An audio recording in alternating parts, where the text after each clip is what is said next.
কেমন আছেন সবাই? তো বন্ধুরা, আজকে আপনাদের জন্য নিয়ে আসলাম একটা দারুণ সায়েন্স এক্সপেরিমেন্ট। তো আজকের এক্সপেরিমেন্টে আমরা একটা মজাদার বিষয় দেখাবো। তো এটা শুধু আপনাদেরকে এন্টারটেইন করার জন্য। তো এই ভিডিওটাতে আমরা আজকে একটা সাধারণ বোতল আর একটা গ্যাস লাইটার দিয়ে আজকে একটা দারুণ এক্সপেরিমেন্ট করবো। তো ভিডিওটা এখন শেষ পর্যন্ত দেখেন আপনারা। বন্ধুরা, প্রথমে আমাদের এই বোতলটার মধ্যে কিছুটা গ্যাস ঢুকিয়ে নিতে হবে। তো আমি এখানে এই লাইটারটা থেকে কিছুটা গ্যাস এই বোতলের মধ্যে দিচ্ছি।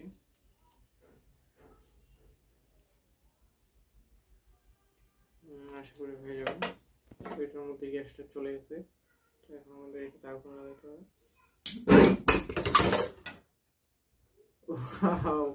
কত তাড়াতাড়ি রিয়াকশন এলো দেখলেন? যে আমাদের এখানে যে পানিটা ছিল সম্পূর্ণ পানিটা আমাদের বোতলের ভিতরে উঠে গেছে। তো এটা কেন হলো, এটা আপনারা যদি জানেন তো অবশ্যই এটা কমেন্ট করে জানাবেন আমাদেরকে যে এই ঘটনাটা কেন ঘটলো। তো আচ্ছা, এটা আমি আপনাদেরকে আবারও করে দেখাই।